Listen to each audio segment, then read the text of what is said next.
We are at the end of the 8-part series about what awaits after death and eternity. And we went through heaven, hell. We went through what happens to you right at death, and the minute after you die, what happens.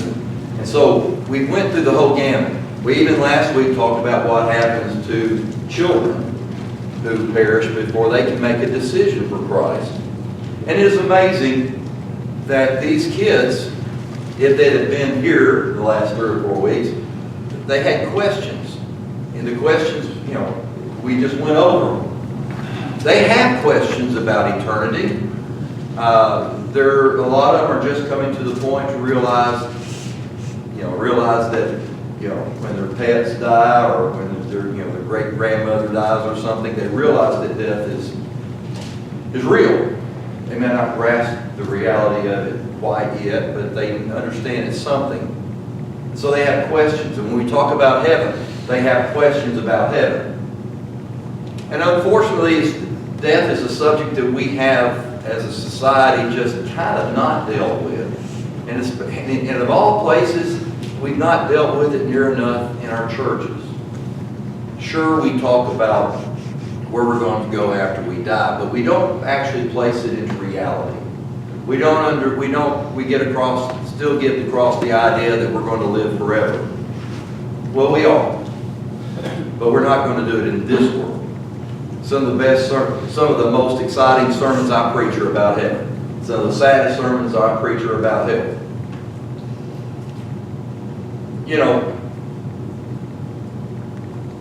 A pastor visited an older man one time, and the pastor came up to him and said, at your age, you should be thinking of the hereafter. And the older man replied, I think about it all the time. No matter where I'm at, in the living room, the upstairs, in the kitchen, or down in the basement, I ask myself, what am I hereafter? We're not talking about that hereafter. We're talking about what happens after this life is done. And if you don't believe there's anything hereafter, man, what a sad existence you have. Philip Yancey once wrote, although most of us believe in an afterlife, no one much talks about it. Christians believe we'll spend eternity in a splendid place called heaven. But isn't it a little bizarre that we simply ignore heaven, acting as if it doesn't matter? Does heaven matter? So for the last 2 months, we've been engaged in a study of eternity. So what difference does it make now that we know more about heaven and more about God's future plan for us? It's all nice, but sometimes it's just like this fairy tale thought about heaven. What does it mean for us today that we understand that when we die, we go to heaven? So, how should we live in the light of what we now know about the future? So how is it going to affect our lives today? Now, hopefully you know more about what awaits death than you did before the series. I have suspicion that most of you already knew everything that I talked about, which is perfectly fine. But, so this truth that you have and you hold, what is your responsibility this truth brings? See, what we need to realize that what you think about heaven determines what you think about the present, about how you live. C.S. Lewis says, it's since Christians have largely ceased to think of the other world that they have become so ineffective in this one. And it's about what we think about. It's about what we dwell on in this world that makes us so ineffective as Christians today. And it's easy to get swamped with the things of this world. It is easy. I understand completely. We get squeezed by our jobs, our finances are tight, relationships gone sour. When those kind of things are happening, it's not easy to meditate on the glories of heaven at that point. And I know we've all been there. And if not, you're going. So, in 2 Peter chapter 3, we're going to read verse 11 first. First part of verse 11. Therefore, since all these things will be dissolved, what manner of persons ought you to be in holy conduct and godliness? The word manner here means what kind or sort of person are you supposed to be? In light of all the things that we talked about and we understand and we actually believe, what sort of manner or sort of person ought we to be? The word ought carries the idea of necessity. It's not, well, you should do that. No, you ought to do that.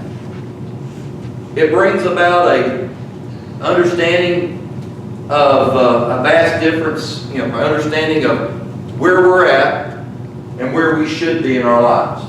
We ought to be more understanding. Our lives ought to be a little more godly, a little more holy. When we believe the reality of the other side, we will start to behave differently on this side. And this is what drove the disciples out of their world, that they had seen firsthand the reality of the other side. The word ought refers to an obligation, including the idea of owing a debt to someone. So it's more than just, oh, you should think differently, you should act differently. It is more the fact that you're in debt. You ought to do that. So do you sense an obligation to live with an eternal perspective? So Peter's saying that if you don't, you should. If you don't think about heaven, if you don't think about the day that you die, and where you're going to be, and where you're going to be, you should. It should be every day. Because you know what? We are not guaranteed of tomorrow. I'll think about heaven tomorrow. I'll think about heaven when I come to church next Sunday. I'll think about heaven, at a funeral. But no, we're not guaranteed that. I want to think about heaven every single day. I ought to.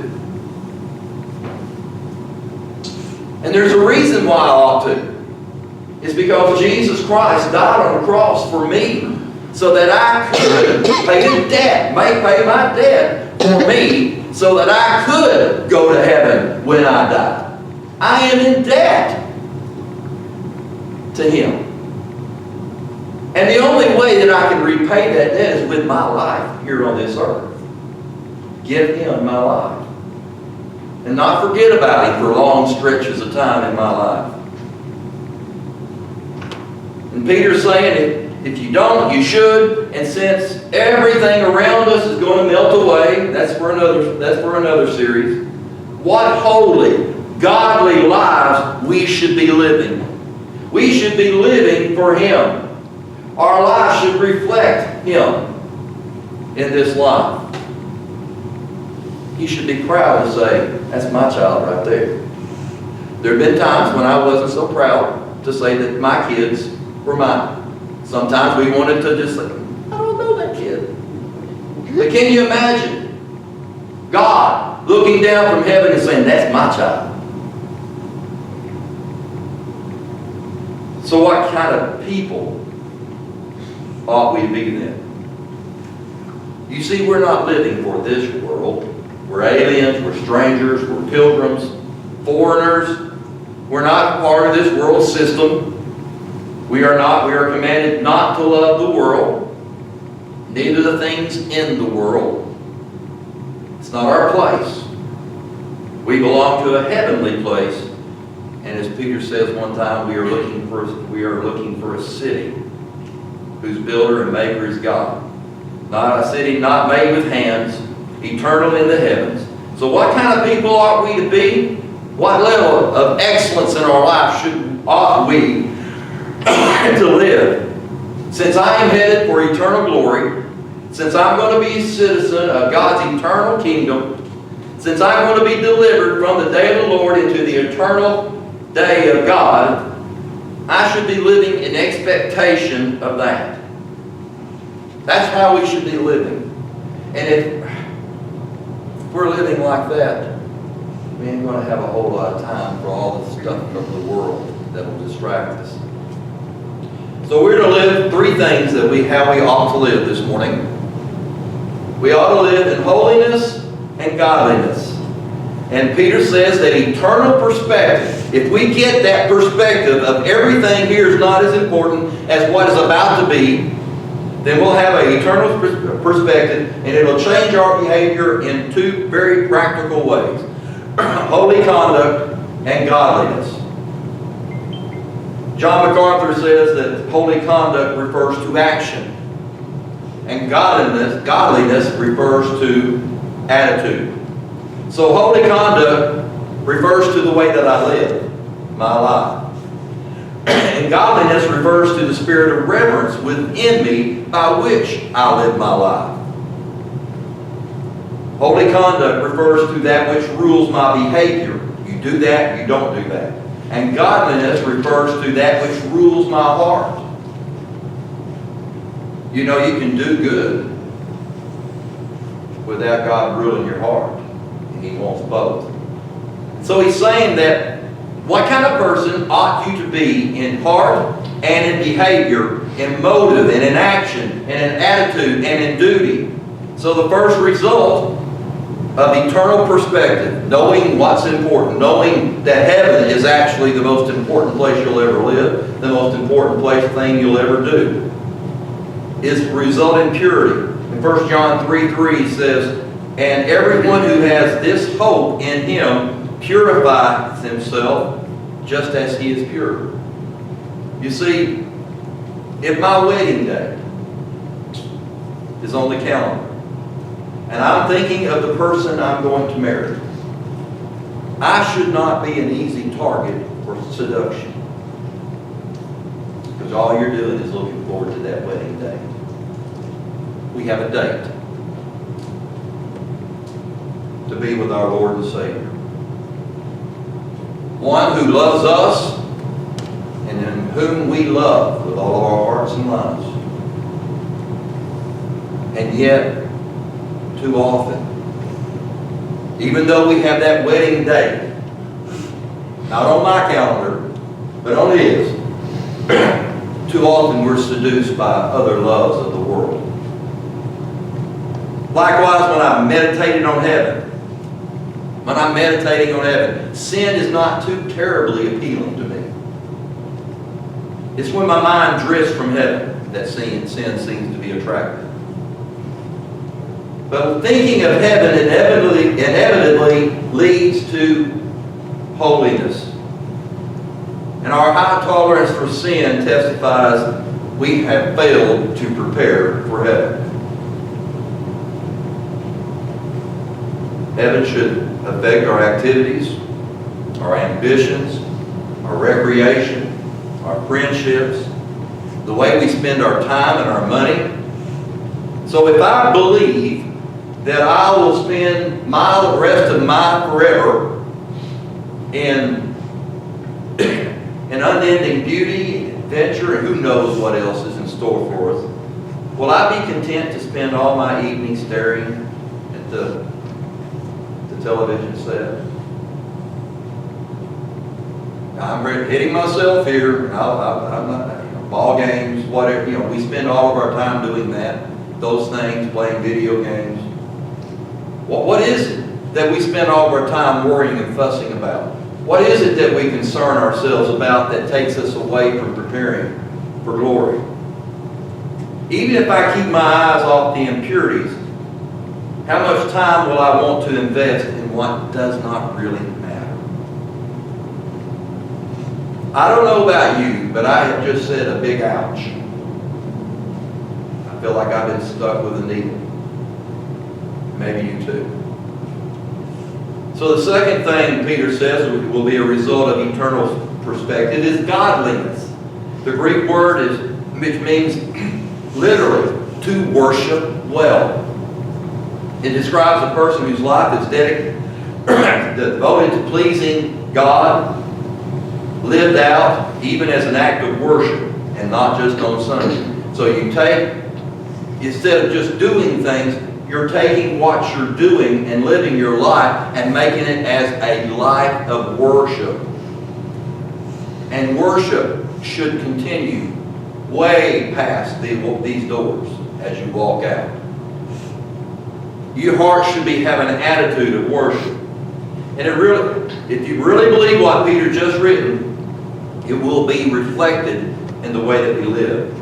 And the way we live gets down to our personal choices. What will I do in my time and money? Because I realize that, of course, none of these things are mine. None of my time, none of my money are mine. They're actually God's. How I spend that time, how I spend that money, well, we're told to be a good steward of it. So, Jesus said in Matthew 6:21, "For where your treasure is, there your heart will be also." You can pretty much gauge where your treasure is. Is it in heaven? Is it being laid up to heaven? Or is it being stored here in this world? Can I tell you something? You will not take anything with you from this world. No, you won't. Naked you came into the world, and naked you leave. That's just a fact. So if you want a heart for General Motors, if you have a heart for General Motors, buy stock in it. If you have a heart for your house or your car, your boat, invest all your time and money in them. And if you want a heart for God, then put your treasure where God is at work. Your time and your treasure, and that would be in God's church, His mission work. Give your time and your treasure to God. Make that your priority in life. We're not only to live with devotion, but we are expected. We are to live with expectancy. Let's look at verses 12. Verse 12. Now looking for and hastening the coming of the day of God, because of which the heavens will be dissolved, being on fire, and the elements will melt with fervent heat. In verse 13. Nevertheless, we, according to His promise, look for new heavens and a new earth in which righteousness dwells. And the first part of verse 14, which is not there. That's all right. The first part of verse 14. He says, "Wherefore, beloved, seeing that ye look for such things, be diligent that ye may be found of Him in peace, without spot and blameless." We are to live with expectancy. If you'll go back to verse 12 for me, please. Looking for and hastening the coming of the day of God, because of which the heavens will be dissolved, being on fire, and the elements will melt with fervent heat. Peter used the phrase "looking for" 3 times in these verses. And the verb translated "looking for" or "looking forward" carries the idea of expectancy, of wanting with alertness, of being ready.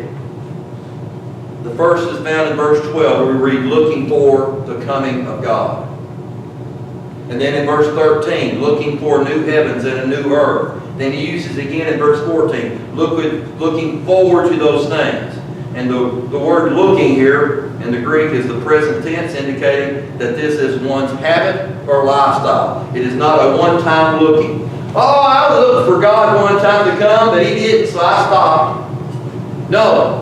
It's a present active indicative, and that means he's looking and he's continuing to look. He's in the process of looking. And that's the way we should be. We should never stop looking. Never stop looking for forward to the day He comes and gets us. Never stop looking for the day that we're going to rule and reign with Him in glory. Never stop looking. So are you continually living with an eternal perspective?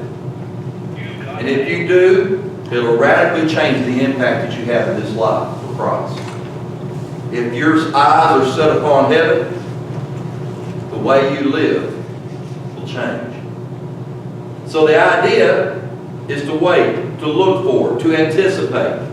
It describes the attitude saints should have as anticipating, waiting with watchfulness, being in expectation. So are y'all as impatient as I am? There are some things in life that I just can't wait. And you have to wait. You just have to, I'm anticipating something. And I look forward to it. And it just can't get, Christmas used to be one of those things for me before I became an adult. Remember those days? You counted the days down for that hour or so of Christmas morning and the gift giving and all that. And how many of you remember not being able to sleep because of that great day that was coming? Now I want you to imagine a day that you're anticipating now. You don't know when it is. But He says you need to be eagerly watching, waiting for, anticipating. And the result will be something far greater than Christmas morning. Because you know what? Well, you've been given a gift. But it'll be a gift that keeps giving forever and ever. It'll be, because you know, after the day after Christmas is usually a pretty down time because you have to clean up all the mess. Right? But with this, you'll be looking forward to something for eternity. The coming of Christ and the doctrine of heaven provides some of the strongest motivation for living the Christian life that you'll ever find. What you believe about your future destination determines how you will live today. The future is like the anchor that's been cast ahead, pulling us into the future. I don't know if y'all have ever read anything for Dr. J. Vernon McGee. He's a nut. But his writings are really down home. I'll just put it like that. But he said, and he says it simply, he says, today we see a lot of careless, slipshod living, but also a great emphasis on prophecy. There's a great emphasis. Everybody wants to know what's going to happen in the end times, right? And you hear people say, oh, I'm waiting for the Lord to come. Well, brother, my question is not whether you're looking for the Lord to come. My question is, how are you living down here before He comes? How you live down here determines whether or not you're really looking for the Lord to come. I can tell you when I was a kid, I didn't want to come. I had a lot of things I had to deal with. I had to do. I wanted to get married, have kids, grandkids, and now I want to have great-grandkids. And then after that, I want to have great-great-grandkids. So I'll keep making that deal till God says, no, we're done. But the older I get, though, the more it's okay. The more I'm looking forward to it. The more because you know what? Either we believe this stuff or not. And if you don't believe it, you'll probably live like it. But if you believe it, and you truly understand that it's what you have ahead of you, then you will live your life in the light of eternity instead of the darkness of this world.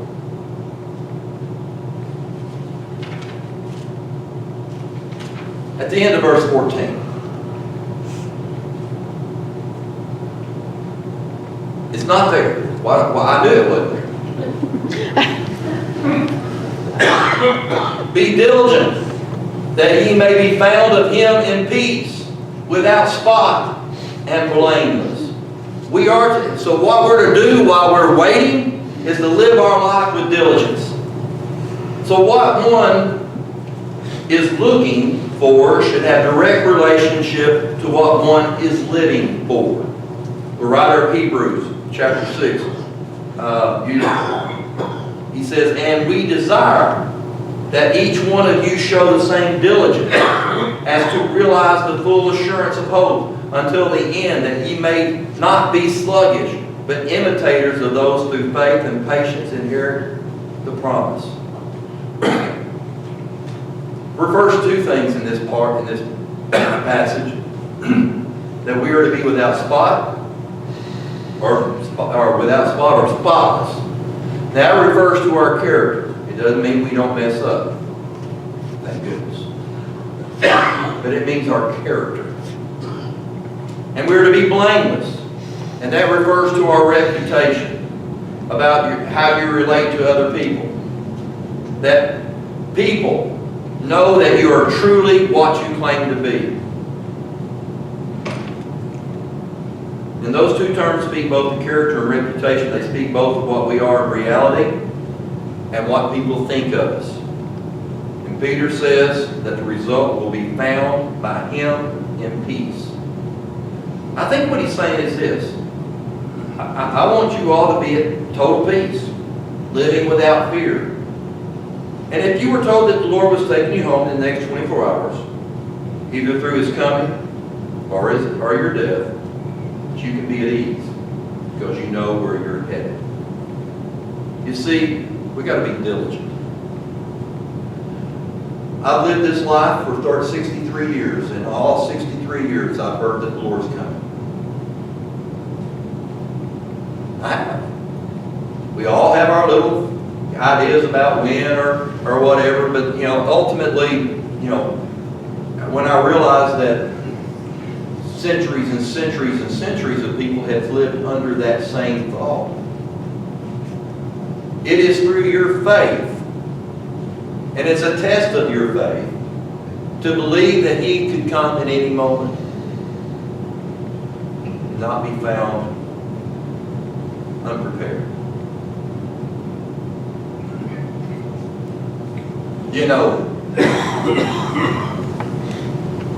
Sometimes home.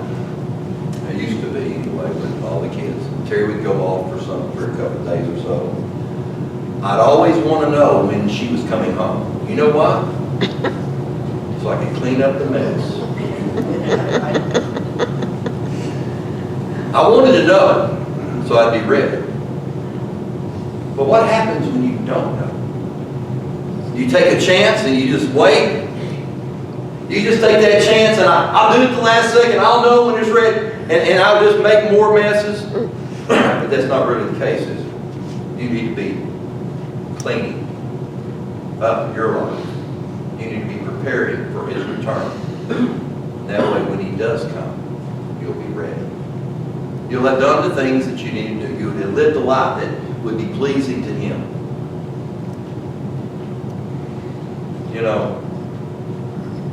It talks about being spot or blameless. Really, your life is to be an example to others. In the midst of terrible tragedies in your life, and you can say this the words in all total faith, I want to see that person again. Or in total faith, you can say, God's got me on this. He got me in his hands, and everything one day will be all right, because one day I'll be with him. People hear that. People are amazed by that because of your faith and what will happen one day to you. I want you to imagine, as we close this morning, someone takes you to a party. You see a few good friends there. Enjoy a couple of good conversations, a little laughter, some decent appetizers. The party's all right, but you keep hoping it will get better.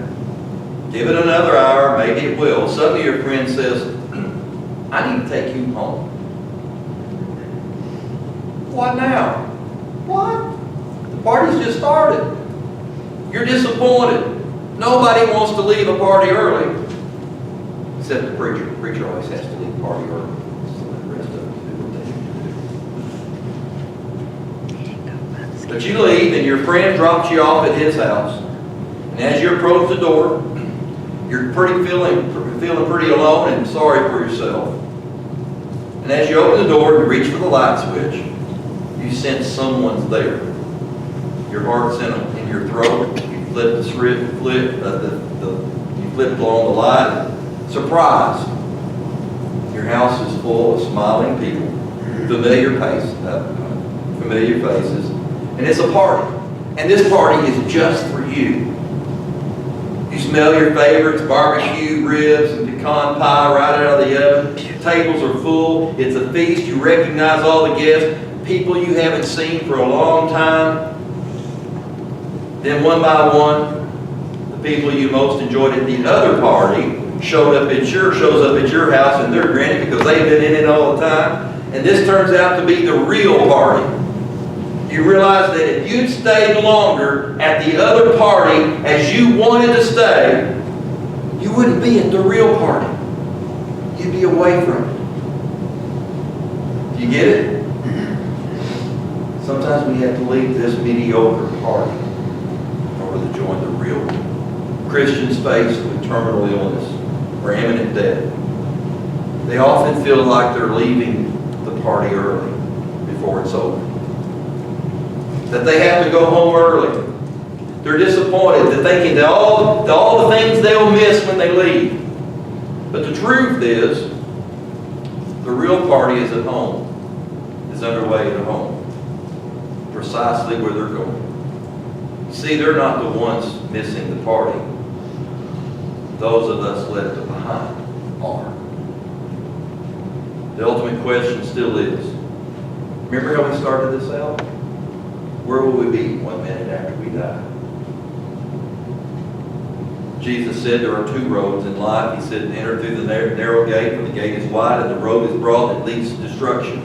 And there are many who go through it. How narrow is the gate and difficult the road that leads to life, and few find it.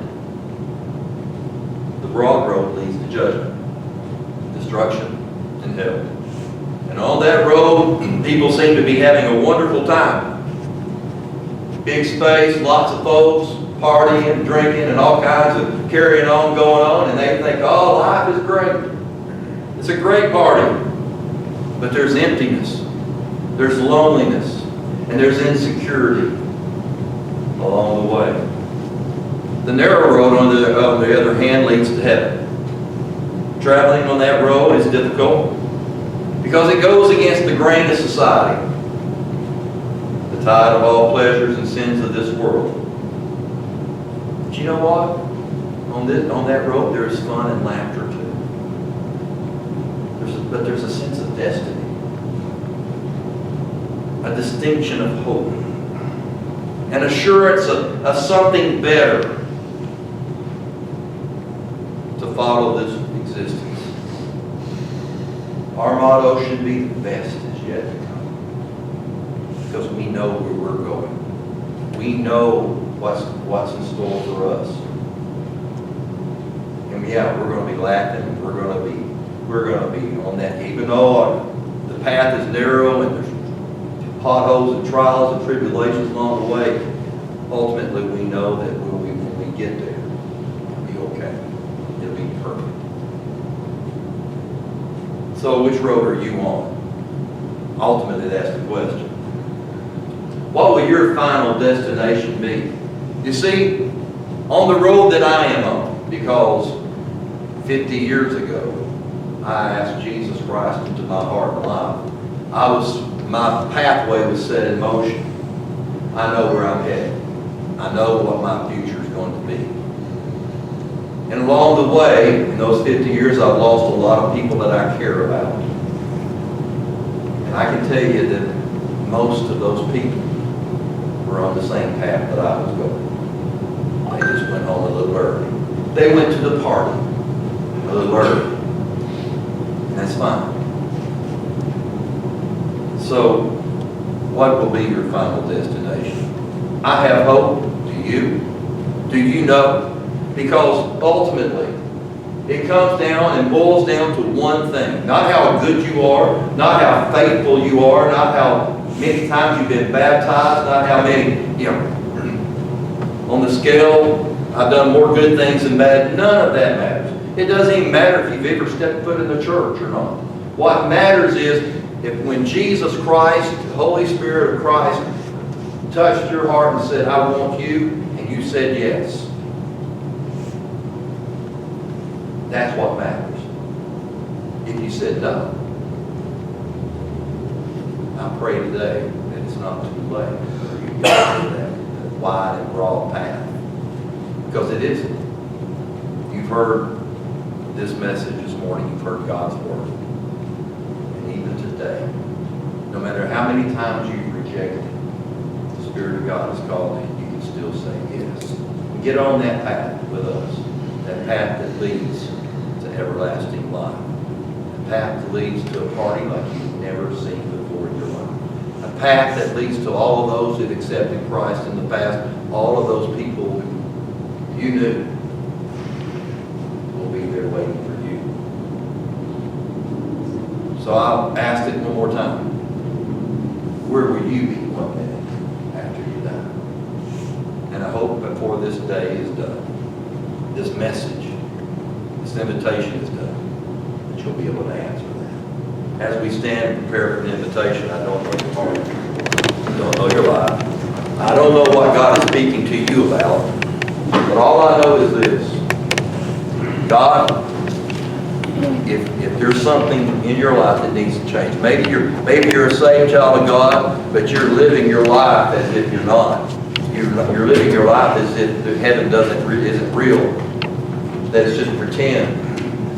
If that's the way you're living your life, then God will touch your heart today and start dealing with you. Maybe you're here today and you have never accepted Christ as Savior, and maybe He's dealing with your heart now. The answer to God will always be yes, whatever the question. So as we sing,